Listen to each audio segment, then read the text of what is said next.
Are you looking to build an exceptional team? Our hiring toolkit bundle at LuAnnNigara.com/store is your comprehensive source for success. Craft compelling job descriptions, know the right interview questions to ask, and implement a thorough evaluation process so you get the right person.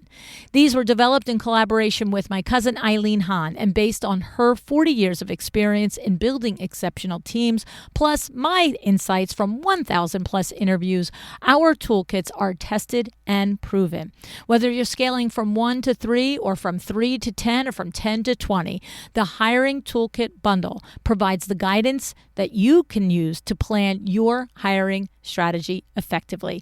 Go to LuAnnNigara.com/store and invest in your success by investing in the success of your team.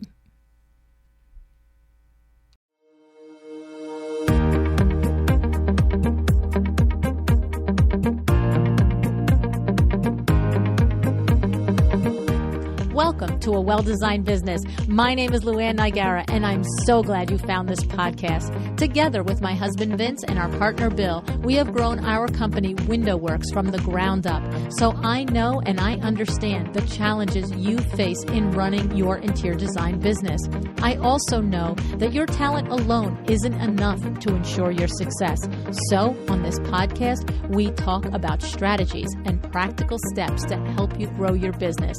But make no mistake about it, we have our share of fun here too, mixed in with those aha moments that I love so much. This isn't fluff. Nobody has time for that. Whether you are a new interior designer or a seasoned designer, I am here to help you create and to manage the kind of interior design firm that you dream of. It's straight talk and it's action. Are you ready? Let's get started. Hi, welcome to A Well-Designed Business. Today's episode is a tiny bit different in the best way. I'm not the one hosting the conversation. Today, I'm the guest. Over the years, I've had the privilege of being invited onto some incredible podcasts, conversations where with that host, we've dug into business, mindset, leadership, and the real lessons that I've learned from decades in this industry. So in this special crossover series, I'm sharing with you some of these episodes from other podcasts brought here to my podcast feed. These are powerful conversations that often offer a different lens, because when I'm in the guest seat, you might hear different stories, different angles, and new insights that don't always come up when I'm the one asking the questions. And you know what the bonus is? If you like what you hear in this particular episode, I highly encourage you to check out that host's show, right? So you might like more of their episodes, and we will link their podcast in the show notes and more about them as well in the show notes so that you can now begin to learn from them and their brilliance as well. All right, let's get into it. I hope you enjoy this conversation as much as I enjoyed having it. Welcome to the Coaching Through Chaos podcast, helping you conquer the chaos in your life. Your host is licensed marriage and family therapist, Dr. Colleen Mullen. Dr. Colleen has been doing what she does for almost 2 decades. She's a private practice owner, a chaostician, a magazine columnist, a best-selling author, and her work or writing has been featured on countless websites. Listen in as she brings you experts in the psychology of life. They may be New York Times bestsellers, key players in their professions, or people who have overcome tremendous obstacles in life and are here to share their story to help you live your best life. Let's get to it. Stay tuned for our next chaos-crushing guest. Here is your host, Dr. Colleen Mullen. Hi, and thanks for joining me today, especially today, because, oh my gosh, we have so much going on, so much literal chaos going on all around us, no matter where we are right now. And I do hope that wherever you are listening from, you are taking care of yourself to get through all of this. Maybe joining me today to listen to this episode and taking the time out of your life is your way of taking a break from it all to maybe learn some tips that can help you get ahead in your own life. If you're into business podcasts, you may already know today's guest. LuAnn Nigara is sort of larger than life in her personality and all that she does.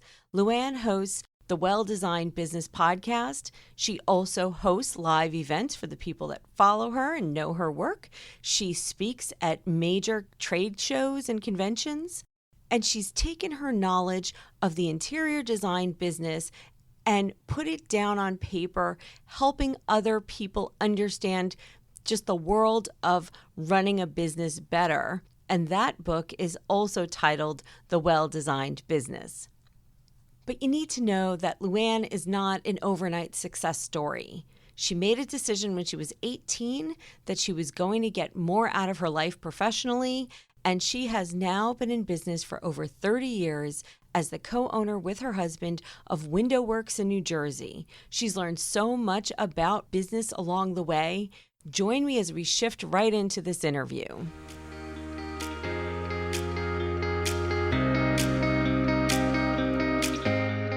LuAnn, your podcast is great for supporting people in the interior design business, but your book that's come out, The Well-Designed Business, is great for anybody looking to start a new business or improve the one that they already are running. You've been successfully running a business with your husband for over 30 years. You've got a successful podcast, you do workshops, and now you've got this book. So I am so excited to be able to feature you on the Coaching Through Chaos podcast. So thank you for being with me. Oh, thank you. I'm so delighted to be here. I'm looking forward to our conversation. In your book, you mentioned that growing up, your mom was the optimist and your dad was the pragmatic business owner. When building your business, what voice resonates with you more if there is one side or the other? Well, it's funny because I don't think it's possible for me to do anything without hearing both sides. But if you said to me, LuAnn, I've got a gun at your head, you have to pick one voice. I would then have to say my mother's voice, only because I'm always that same thing, no matter what the obstacle is, the challenge is. I ultimately believe that I can overcome it with, but then that's where I go right back to my dad's voice with the plan and the eyes wide open. So it's a tough call because that is the biggest aha lesson of my life, I believe, is that optimism is great, confidence is great, but it has to be backed up by knowledge and a plan and a willingness to execute it. So it's a tough answer, Colleen. And a great balance when you put it into action, when you can put those two sides of what you grew up with into action, and probably helps along the way with the people that you are helping grow their businesses to teach them that. I say it all the time, confidence without a plan isn't going to work. A plan without confidence, you know what I mean? Mm-hmm. You have to meld the both somewhere in there. But I do, what serves me most authentically at the end of the day is the vision that if I plan it, if I have the vision of it, then I can, work to get to it. The optimism is always there. Yeah. You talk about the importance of having a relationship with your personal banker in the book. And there's so many people out there that just don't bother consulting with a banker when they start their business. They go, oh, what do I need? They might get a business consultant. They might have an accountant kind of tell them, hey, this is what you should look out for. But you really advocate for having a relationship with your local banker. Can you talk about what the importance of that would be for them? How that can enhance them getting started? I've watched it be of value to us in our business many times over the years. So for me, it's not like, oh, do you think this is a good idea? I'm not sure. It's like, I know it's a good idea. I've watched it in action. So it comes down to like the example I gave in the book, where for 3 full weeks, I was depositing our daily checks that we were collecting from our clients into a defunct bank account.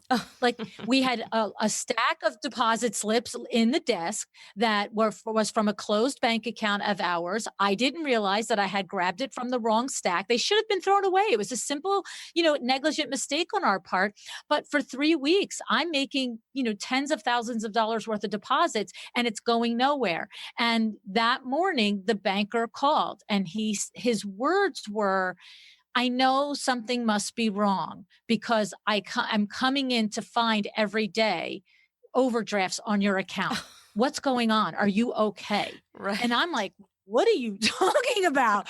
And the end of the story was that he assured me that he had been letting them go. See, he had been letting them go through for a couple of days because he just kept thinking, oh, she's going to put money in the bank. It's going to be fine. Right. And then as it got to be the third or fourth day, he's like, okay, I better call her. Now, of course, this is before online banking, right? So online banking, you would see it every day. You would see that I put a deposit in, it didn't show up, right? Then we had to wait for the end of the month to get our statement in the mail. Yes. So, but I do have to share with you, I had a recent situation this past winter. Now it is all online banking. And of course, I still have a relationship with my banker. I opened a brand new S Corp and separated my podcast and my coaching and my speaking platform off into its own business this year. And I went into my banker, and I did not go to the same banker that Window Works, or my primary business, was at. I went where my personal account had been for many years. And it had been there for many years without me really knowing those bankers, because it was my personal account. It didn't attach the same importance. But I walked in and I was like, this is who I am. This is what I'm planning to do. I would like to open up a business account. And he was like, oh, we could do this and that and the other thing online. I'm like, I want you to walk me through it, please. I want you to do all of this. Anything that you want me to do online, would you do it with me here online together? Oh, okay, sure. And then here's the funny thing, Colleen. I wasn't an official business, not 4 weeks, when I had a problem with an online third-party payer, who I will leave nameless out of this, where there was a $19,000 error on their part, and they took $19,000 out of my bank account and had it hostage for 2.5 full weeks. Oh my goodness. Yes. And so I'm now making phone calls to a banker. And I'm going to tell you the truth.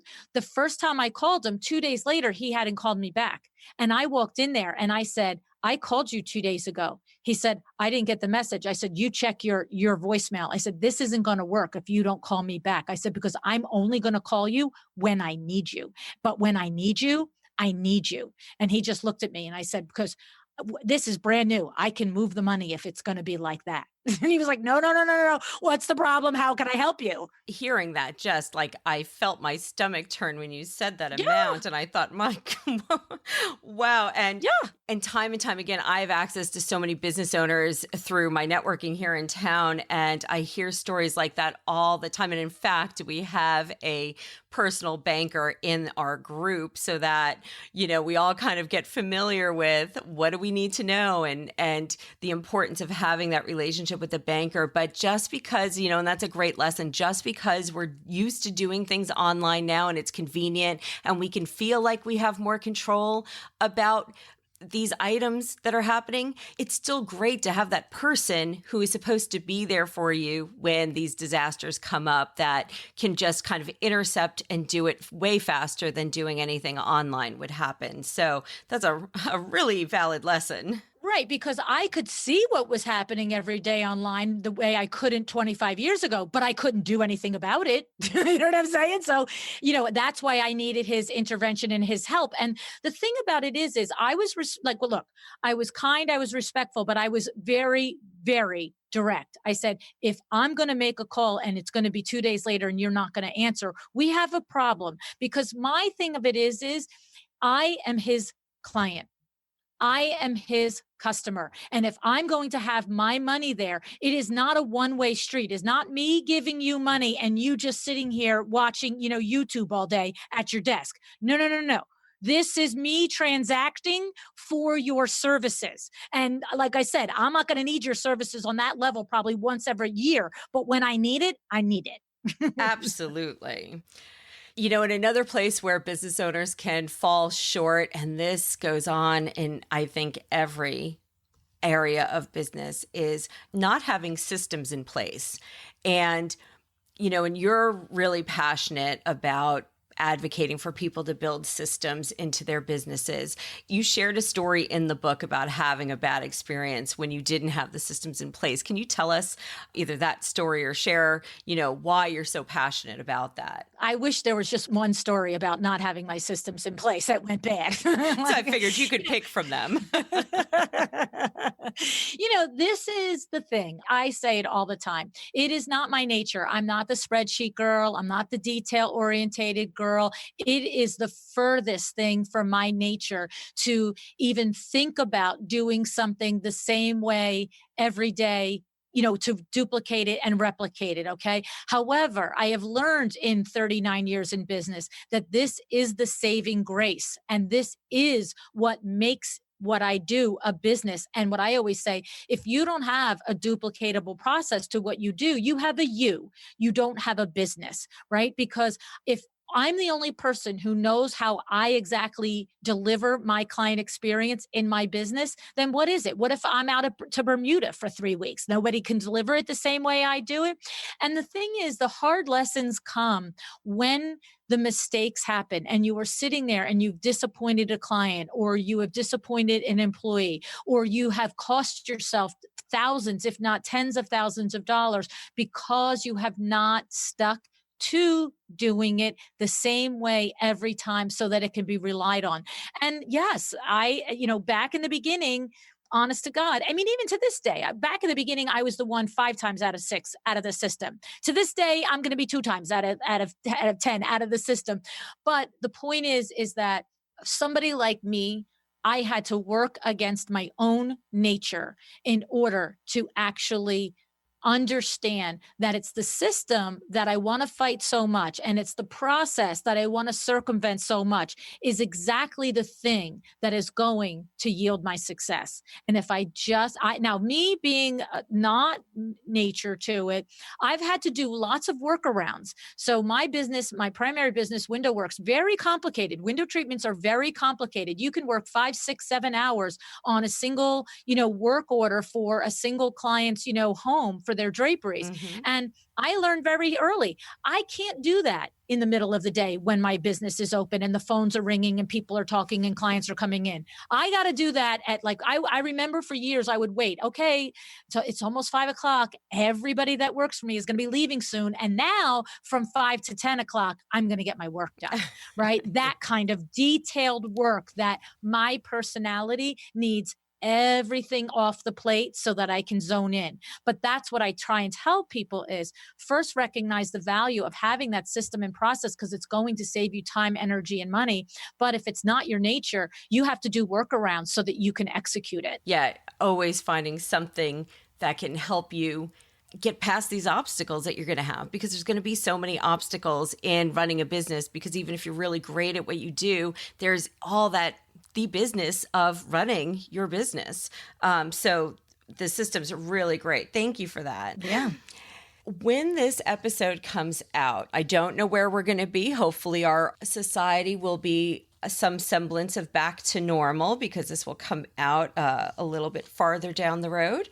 But as we record, there's probably somebody who is thinking about, well, maybe now is the time for me to just jump in and start that business that I always wanted to do. What advice would you give someone on what to do before they actually leave their office job to go start their dream business? The best thing to do is to get your ducks in a row before you go. I've actually interviewed several interior designers on my podcast that have intentionally done exactly what you're describing, Colleen, where they have prepared themselves for the launch of their business. So they have sat and so to use an interior designer, for example, they have prepared their contracts. They have prepared their welcome sequence. They have prepared their processes for creating a design plan. They have prepared how they're going to do their consult. And when I say prepare, I don't mean I've thought about it while I've walked through the park, how I would eventually one day do a design presentation. It's no, they've actually built all the components.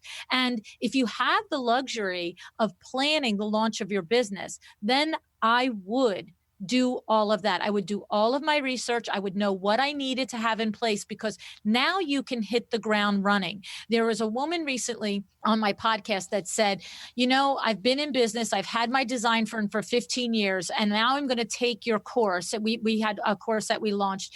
And she said, and the reason I'm going to take your course is because I feel like I've been building the car as I've been driving it the whole time. And if you can imagine that feeling, just take yourself, if you're thinking about going into your own business at this point, think about, you're going to start marketing and you're going to start to get clients. And is the car built? Are you just welcoming the client into your car and driving down the road? Or are you like trying to figure it all out while you're handling and managing the client? Because that will determine if that client refers you, if that client comes back to you, what their experience was with you. And if you haven't launched yet, then all day long, be prepared, get prepared for the launch. I definitely agree with you on that one. There's a lot of talk out there where people are like, oh, just start. But you've got to start with some kind of plan and have things in place to get going. So definitely agree with you on that part and think it's great advice. I like the car analogy a lot. Yeah. Well, and yes, and to, you make a good point though, too, is I would never want somebody to keep putting it off, waiting for perfection, right? So there is that little like, I'm actually ready and I'm just hesitating and I'm afraid. So you do have to have that little look in the mirror moment and know that you're ready and go ahead. And I like to set a date to it. So, I'm going to do this by this date. And then if I'm 2 or 3 weeks out from that date, if I'm really, really, truly not ready, then maybe I'm going to push that date back for something that I'm doing. But if I'm just like, well, maybe I should just wait. Then it's like, come on, lady, look in the mirror. Go ahead. It's scary, but you could do it. Right. The fine line between what is the obstacle you're overcoming. Are you just not planned or are you scared? So Exactly. Did you know that each time you enter Amazon to shop and you go in through my storefront at amazon.com/shop/Dr. Colleen Mullen, a small portion of everything you purchase for 24 hours goes to help support the cost of running this podcast. So go ahead, try it out. And while you're there, you'll also find some of my favorite self-care items along with the Coaching Through Chaos bookshelf, where you'll find the books for every guest we've had along the way. Thanks so much for supporting the show. This goes back a long time now, because as we said in the beginning, you've been self-employed for over 30 years, which is just truly amazing.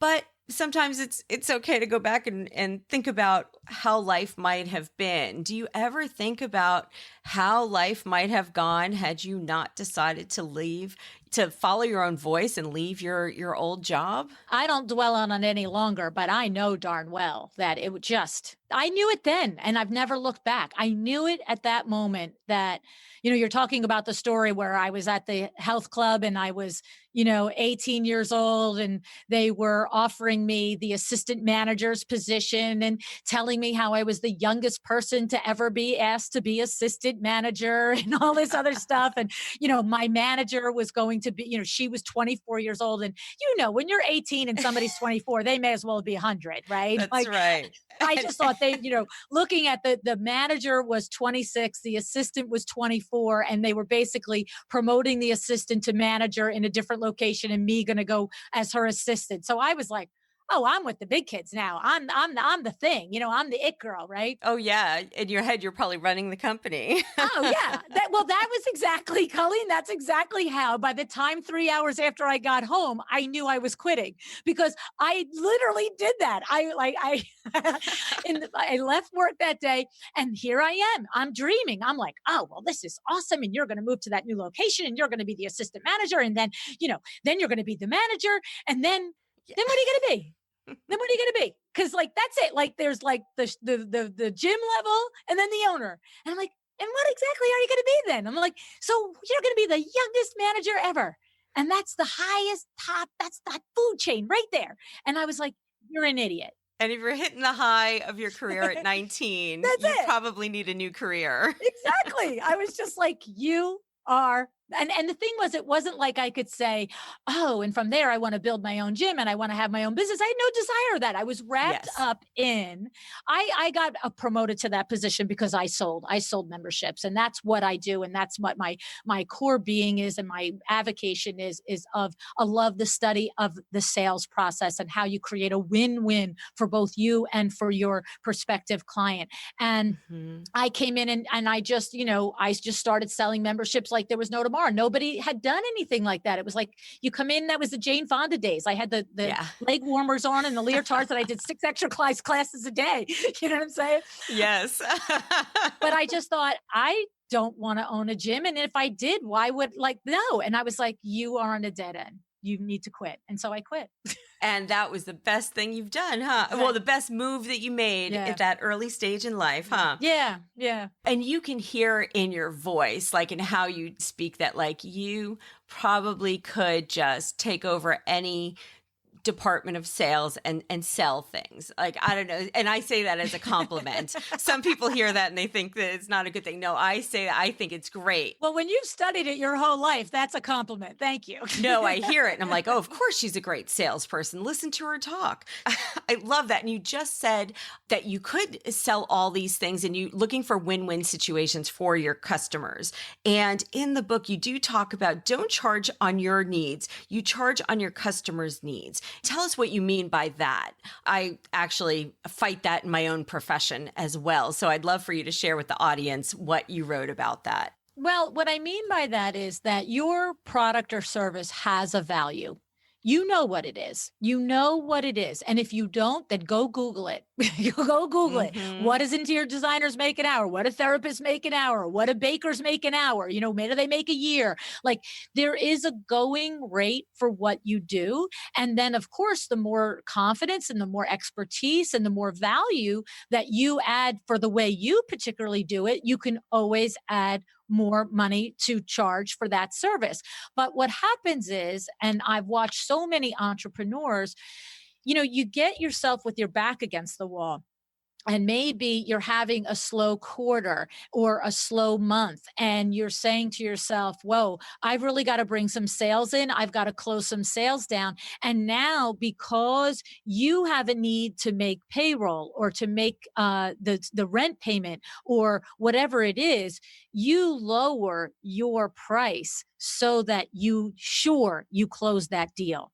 And what happens is that lowers your whole brand. It lowers everything. And so my thing is to remember in that moment that you're in between your own ears, that prospective client has no idea that you need to make payroll.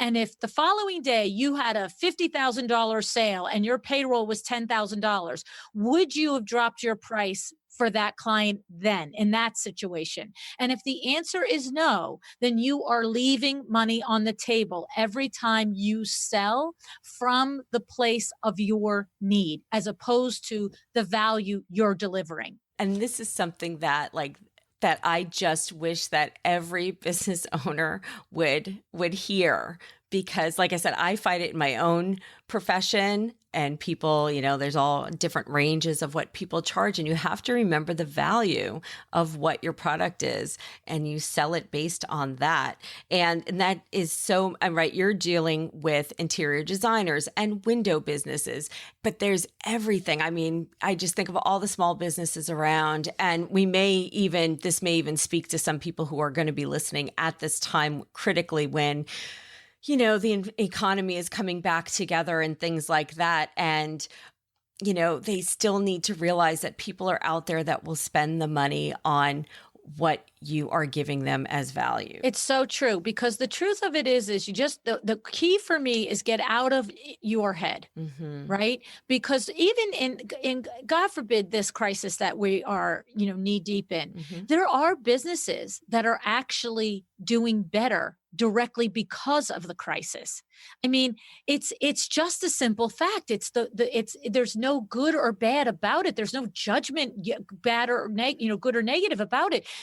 Look at Zoom. I mean, come on, right. You know what I'm saying? Right. And so thank God Zoom's there, right? Okay. So, but you know, somebody owns Zoom and somebody works for Zoom and their jobs are secure. They're not in the situation like many of our companies are. And so if I have an opportunity and the guy or the woman that owns Zoom is now, you know, working from home and she can't stand or he can't stand, you know, their window treatments. Yes, sir. Yes, ma'am. I'll sell you some window treatments while you're at home. Or if you need coaching because this is the time you're going to invest in your business. Yeah. Like I got to be out of my own head of need. I got to be in my head of value because somebody is out there ready to accept my value. Which leads me into, like, with all this confidence that comes across in how you speak about what you're passionate about here, you did make a decision at some point in your life to be excellent. And you talked about it in the book. How did you come to that decision? Because I asked that because people, just like not consulting the banker, just like not putting systems in place, just like, jumping in without doing the planning and trying to put the car together on the way to the client appointment. So many people just kind of go with things without kind of thinking them all through. And that includes like a self-awareness of what they're trying to bring to the world. And you decided to bring excellence. How'd you get there? Some people probably need to understand how to tap into that for themselves. Well, of course, we're all a product of our entire upbringing. And I often credit my mother and my aunt in the upbringing of me and forming these ideals in me. But I would tell you, beyond all of the upbringing and all of the environmental things and all of that, for me, what it culminates in is if I decide to be excellent, then I feel personally that I have a measure of control over my life. It is truly up to me. I can bring 10% today, and maybe I'll get through the day, and maybe no one will notice, and maybe my coaching clients and my window treatment clients will all still be happy. But if I bring 110%, then if somebody's not happy, I can look in the mirror. But more than likely, if I bring 110%, I'm going to stack a happy client on top of a happy client. And that's going to create a successful business. And so it's really just that measure of what do I want to look at the end of my week, my month, my year, my decade, my career. Did I do my best? Because if I did my best, then I also, know that I, just like that moment when I walked away from Figure Magic, I was like, this is not your best doing this, LuAnn. You've already mastered this. So yeah, you're going to learn a little systems about how to run a small, Figure Magic ladies workout place. But this is not your best. You can do better. And if you don't challenge yourself to do better, what's the point of all this? But when you do consistently challenge yourself to do better and not stay in the level that you're at, you don't get there by giving it 10% or 50%. You got to bring 110. So I just love the peace I get that I'm just like, yeah, as long as I'm in charge of how much I bring every day and I decide to be excellent, the chips can fall. So many people need that. They need to kind of decide, what am I bringing to the table? And even in this, right, we're in this weird space right now where people are getting to work in different ways. You still bring 100% to your job, bring 100% to your life through this. LuAnn, I want to thank you for giving me the time, being here on the Coaching Through Chaos podcast. And I want to talk about what's next for you. You have so much going on. What's coming up next for you, and where can everybody find you? Well, first you can find me at LuAnnNigara.com. It's LuAnnNigara.com. And there you find the podcasts and the books and the different events that I have. And, what's coming ahead is just really continuing to lean into this whole idea of bringing a message out to people that you do have a stake in it. And you do have, with the responsibility comes the freedom, right? With the responsibility of taking accountability for yourself comes that little peace of mind that, right, I can do this. I'm not dependent on someone else. I'm not relying on somebody else. Yes, it takes a village. I got a team that my goodness, I couldn't go out the front door without. But the idea is that it is with you and your commitment to what you want to bring. And so for me, I'm just on that path, on that mission, whether it becomes through, I've got another book coming out in the fall of 2020. So that will be out in November. I'm going to continue to produce my live events. I'm going to continue to do my one-on-one coaching. It's just being out there and just mixing it all up with everybody. Well, I'm glad you mixed it up with me today. So thanks, LuAnn, for joining me on the show today. Thank you so much. I appreciate it.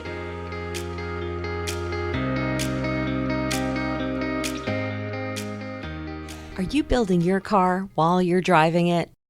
If you're like me, you've been in business a long time, and there was a little bit of truth in that statement of that client that came to LuAnn for her assistance. So if you relate, maybe you want to check LuAnn out. Maybe you want to check out the book. You can go to LuAnnNigara.com and see what she has to offer. So thanks so much again for joining me today. It is such a chaotic world.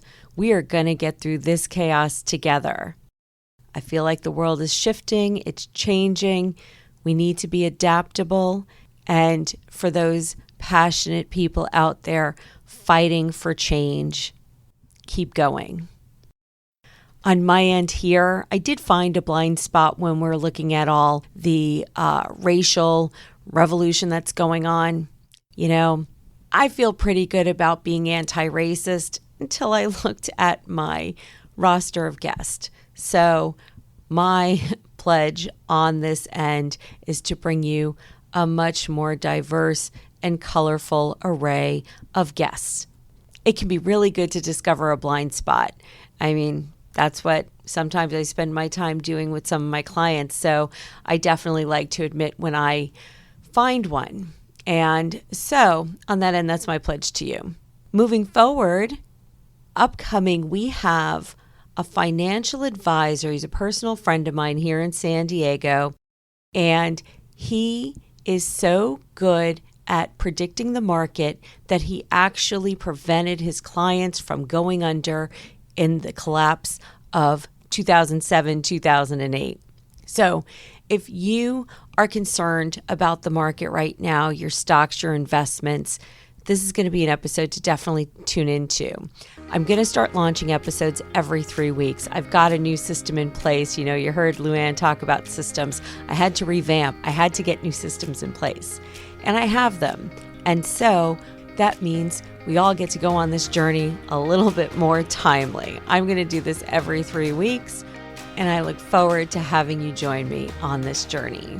Now, if you don't want to wait 3 weeks, you can just connect with me on the socials. I am at Twitter, Instagram, and Facebook at Dr. Colleen Mullen. I definitely am on Instagram a lot more than the others, so say hi to me over there if you like.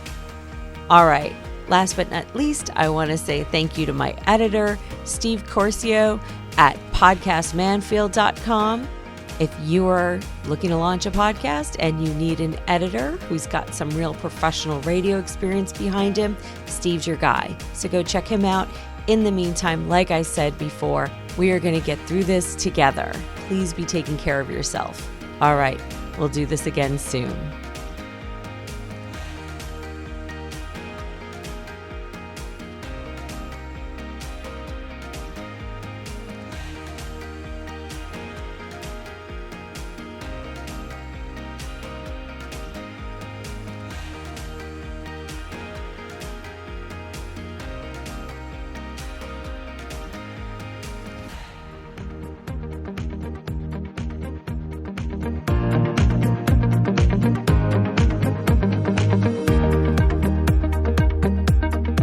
Thank you for joining me today. This podcast is a production of LuAnn Nigara, Inc. If you want to know more about me, my books, or LuAnn University, go to LuAnnNigara.com. And if you are interested in having WindowWorks help you with your next window treatment or awning project in the New York, New Jersey metro area, go to WindowWorksNJ.com to learn more. Have an excellent day.